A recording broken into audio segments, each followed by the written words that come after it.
आपण तो निजे कहते गणमाध्यम प्रतिनिधि कि जी प्रवासी भारतीय वंशोद्भव मैंने आसवा कथा आसवा प्रतिश्रुति देते आदु आसिले ना बहुत कम आसिले तेणु ये आप देखु ये सरकार पारिबा पणिया प्रवासी कहीं आसिले निज देश को आपड़ एत जाकजमक कले एत इनविटेशन पठेले एत प्रकार प्रलोभित कले निजे जो माने भारतीय वंशोद्भव विदेश अच्छा निज देश को आसपा कहीं चाहिए तार कारण कौन तार कारण कौन हो पारे तार कारण गोटे मात्र कारण होची सरकार ऊपर विश्वास रखु ना भारतीय वंशोद्भव माने जो माने विदेश अच्छा ये सरकार जो घृणा हिंसा जो सृष्टि करुचंती एवं जो भली भाव में भारत वर्ष को परिचालित करुचंती से माने बहुमात्रा चिंतित व्यतीत से माने आसिले नाही। द्वितीय गोटे कथा ओडिशार प्रथम थर पे गोटे बीजेपी सरकार है ओडिशार बर्तमान ऋण भार बहु अधिक एपरिकी आमे ए 6 मास भितर ये सरकार 49,000 कोटी टंका ऋण कर सारी आपण शुणिले आश्चर्य हेबे ए दीर्घ 24 वर्ष भितर ओडिशार ऋण भार पूर्व सरकार अमल रे जेतिकी हेतिला तार 10 गुणा ऋण होइछि। पूर्व सरकार माने 2000 मसीह कांग्रेस सरकार गला बेलू ओडिशा रे मात्र 19,000 कोटी टंकार ऋण होइतिला आज ताहा 1 लाख कोटी टंका को पारे जाइछि। तापरे आपण भाबंतु एबे सरकार आसु आसु 49,000 कोटी टंका ऋण कले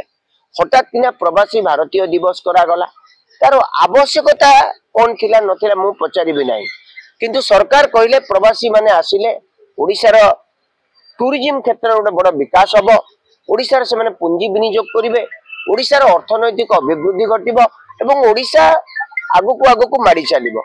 एवं एबे खोद मुख्यमंत्री कहले पूर्वरु थिला डबल इंजिन सरकार एबे हैला ट्रिपल इंजिन सरकार मु खाली गोटिए कथा कहबी double engine triple engine single engine ये को 6 मास चली गला ये सरकार आलू दाम पियाज दाम कंट्रोल करि पारु नांती माने आईन श्रृंखला परिस्थिति को संभाली पारु नांती गोटे पटे प्रवासी को आमंत्रण करूचंती अन्य पटे बलांगीर जो दादन माने जाइचंती तमिलनाडु रे आज दुई जनकर मुंड काटिकरी से मालिक माने फोपाड़ी देइचंती निज राज्यर लोकन को निज राज्यर जनसाधारण को ये सरकार सुरक्षा देउनांती दादन समस्या किबळी समाधान हबो 6 मास भितरे कोनसे ब्लूप्रिंट प्रस्तुत हैला नाही जहा कहितले ता करूनांती कोनसे गोटिए कथा भी करूनांती किंतु केवल बापिया बड़ बड़ कथा मिछ कथा कहिबारे माहिर होउचंती सरकार। द्वितीय कथा आपण गोटे पटे चासी मरुचंती चासी आत्महत्या करूचंती एबे सुद्धा आज मध्य गंजाम जिल्ला रे आउ जणे चासी मलेनी सर्वमोट एबे सुद्धा ई अदिनिया वर्षा जोगु फसल क्षय क्षति जोगु पाखापाखि 12 जन चासी मलेनी आमे भारतीय वंशोद्भव को आमे निमंत्रण करूछु भल कथा किंतु निज राज्य चासी मानकर सर्वस्व हानि घटिला तथापि आज पर्यंत तांको इनपुट सहायता मिलला नाही ए पर्यंत सरकार कहितले कटनी छटनी बंद बिली के कहितला प्रश्न जानिचंतु एवं 3100 टंकार धान किना जे बोली कहैतिला सरकार सेथिरे वर्तमान कहले एफएक्यू मान्यतार धान बिक्री कर कि एफएक्यू मान्यतार धान वर्तमान बिक्री हेबो केमिति तो अदिनिया वर्षा हला धानर तो पंक लागिछि धान तो वर्षा माड़ खाई जाइछि तेणु एथिरे एफएक्यू मान्यता आसीबो नाही आपण धानर एफएक्यू मान्यता कथा कहउचंती मंडी रे मिलर माने धान किणु नांती तेणु ए पर्यंत 30% धान भी मध्य सारा राज्य रे उठिला नाही एई समय रे ए जो खरीफ ऋतु रे 61 मेट्रिक मिलियन टन रे धान किना जिबा कथा कुआ जाइतिला ए पर्यंत 30% धान उठिनी किंतु पूर्व वर्ष एई समय रे 60% धान उठितिला तेणु गुटे पटे चासी को धान मंडी रे पड़िछि धान उठु नाही एफएक्यू कथा कहि कि मिलर माने धान किणु नांती चासी मरुची चासी कांदुची एपटे दादन को मुंड काटी दिया जाउची किंतु आमे प्रवासी भारतीय दिवस पालन करूछु एवं आमे सेति पई 220 कोटी टंका राजकोषरु खर्च करिछु ए पैसा कार सरकार को मुख्य उद्देश्य होची प्रवासी भारतीय सम्मेलन होले भलो इन्वेस्ट आस्ते ओडिसा को सेमति किछि इन्वेस्ट आसबो कि ए वर्ष पूर्व सरकार समय आपण देखुतले हिसाब दोतले 5 लाख कोटी टंकार पुंजी विनियोग 1 लाख कोटी टंका आसिला 10 लाख कोटी टंका आसिला इतने गुड़िए पुंजी आसी तो विनियोग कोठी होइछि आपण जानि पारुना एक प्रहसन। द्वितीय कथा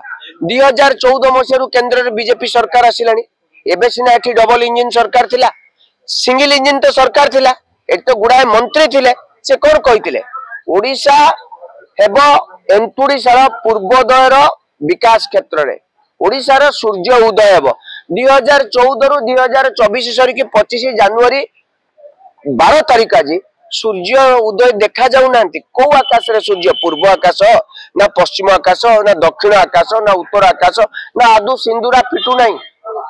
एटा बाहापिया गुड़िक मिछुआ गुड़िक सबुठारु बड़ कथा माने केवल कथा कुआ कपिला माने जिते बाकचातुरी आंक पाखरे अछि कौन से गोटिए काम माने करि परिबेनी करि नांती करि परिबेनी एक द्वितीय कथाटे सुनन आपण से माने कहितिले जे चंडीखोल रे गुटे बृहत तैल संरक्षण करिया पई गुटे डिपो करिवे केबे कहितिले 2019 मसिया के कहितिले धर्मेंद्र प्रधान निजे कहितिले से जमी किणा होइछि जमी अधिग्रहण हलानी माटी खोला गलानी 6 वर्ष लागि गला माटी खोली पारु नांती तले एटी कोन पूंजी विनियोग हबो कहितिले चौद्वार रे कोन करिवे टेक्सटाइल पार्क करिवे कोन कहितिले भद्रक रे टेक्सटाइल पार्क करिवे पारादीप रे कोन करिवे कहितिले प्लास्टिक पार्क करिवे किछि कले कोन करिसेंती गोटिए कथा कहले विश्व स्तरीय रेलवे स्टेशन हबो केबे थारु सुनुचंती आपण तीन थर 3 जण लेखा लोक आसिले नडिया भांगिले खाली सभा हला चलला ए पर्यंत विश्व स्तरीय रेलवे स्टेशन टी 5 वर्ष धरि के ही पारुने आपण आज आज सुनिले आश्चर्य हेबे सीएजी को रिपोर्ट पाइला परे आपण जानि नांती सरकार को स्तर को नै भारत वर्षर अर्थनीति अत्यंत निम्न स्तर को चली गलानी गत काली आमर भारतीय मुद्रा सर्वनिम्न स्तर को चली जाइछि